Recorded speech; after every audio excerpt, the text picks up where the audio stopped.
Okay, let's dive right into this. Today, we're looking at an absolutely fundamental shift in how enterprise data and AI management operates. In this explainer, we're breaking down what actually happens when artificial intelligence steps out of the cloud and into the physical world. We are talking about the complete disruption of data engineering by physical AI. So, picture this. Start of 2026. The Atlas robot walks onto the stage at CES in Las Vegas. And honestly, almost everyone was totally distracted by the hardware. They're looking at the 50-kilogram payload capacity, the IP67 water resistance, the crazy 360-degree joint rotation. But here's the thing. That was a distraction. The real revolution, the story you absolutely need to be paying attention to, is what happens to your data stack when intelligence stops just spitting out text and starts moving off the server to physically interact with the real world. Here's our roadmap for this explainer. 1. The physical AI paradigm. 2. The unstoppable AI flywheel. 3. Redefining data quality. 4. 5 steps to prepare. And 5. The economics of action. If you stick with me through the theory here, I promise you'll walk away with a highly actionable 5-step playbook. Section 1. The Physical AI Paradigm. Now think back to early 2025. The dominant conversation in data engineering was basically all about large language models, right?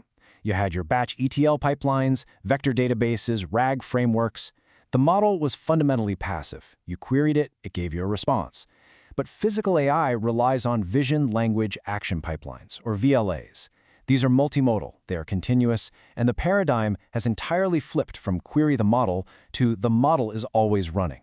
It's constantly watching physical actions, learning from them, and operating on real-time sensor data. It's a completely different beast. And the speed of this shift, it is staggering. By mid-2026, VLA models essentially collapsed the traditional 3-layer robotics stack, perception, planning, and control, into a single unified foundation model. The Atlas platform itself actually operates on exactly this architecture now. And the research community, they've pivoted aggressively. At ICLR 2026, there was literal an 18-fold increase in VLA research submissions compared to the previous year. So for data engineers, this isn't just some abstract theory. This completely rewires the shape of the pipeline you have to build. Section 2. The Unstoppable AI Flywheel. The physical AI pipeline is circular, and it never, ever stops.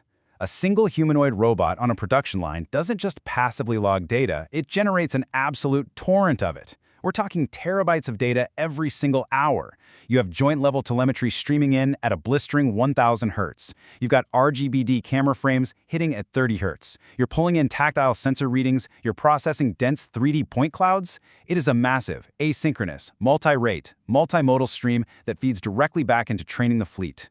It's wild to think about, but the robot that struggles on a task on Tuesday is literally smarter by Friday. But here is the critical engineering challenge. 50 milliseconds. Time alignment across all these different sensor streams is no longer just a nice-to-have pre-processing step. It is load-bearing infrastructure. Think about it. If you misalign a haptic signal and a camera frame by just 50 milliseconds, you corrupt your training data.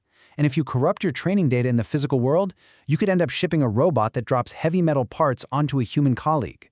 The feedback loop here is immediate and it is very physical. Section 3. Redefining data quality. So in traditional enterprise analytics, data quality usually means completeness, accuracy, freshness, things like that. But in physical AI, data quality means one specific thing: learnability. Basically, does a human demonstration actually contain a coherent, useful signal for the robot to copy, or is it just noise? Researchers score this using something called mutual information estimation. High mutual information simply means the human's actions had a direct, logical relationship with what they were seeing in their VR headset. Hyundai's RMAC facility is brilliantly building automated scoring pipelines based on exactly this concept. Human demonstrations go in, quality scores come out, and they filter out the low-signal noise so only the highly informative data makes it to the training runs. Section 4. 5 steps to prepare. Okay, this is the crucial part. Here are the 5 actionable steps data engineering functions absolutely must take to prepare their infrastructure for robotics in 2026 and beyond. 1.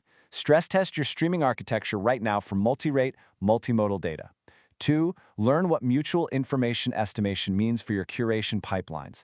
3. Build synthetic pipelines. 4. Design bidirectional MLOps. And 5, start mapping out data provenance. Let's look a bit closer at the infrastructure pieces that are changing the most here. Let's dive deeper into step 3, focusing on synthetic data. Real-world data collection is brutally slow. To put that into perspective, Google's RT1 project took 17 months just to gather 130,000 demonstrations. But synthetic infrastructure, like NVIDIA's Giro Dreams, can produce those equivalent volumes in a matter of hours.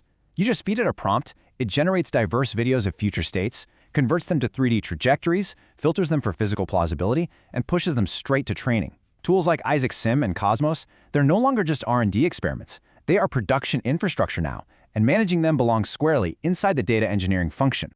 Now, moving to step 4, let's see how this builds into the new MLOps reality. Traditional MLOps was largely a one-way street, right? You trained a model, you pushed it to deployment. But thanks to edge compute hardware like NVIDIA's Jetson Thor, which actually runs both high-level reasoning and low-level motor control right there on board the robot, we now urgently need bidirectional MLOps. You've got fleets of robots partially processing data locally at the edge, so you have to push complex model updates down to the fleet, while simultaneously and safely pulling selectively flagged edge case telemetry back up to the central cloud, all without completely overwhelming your bandwidth.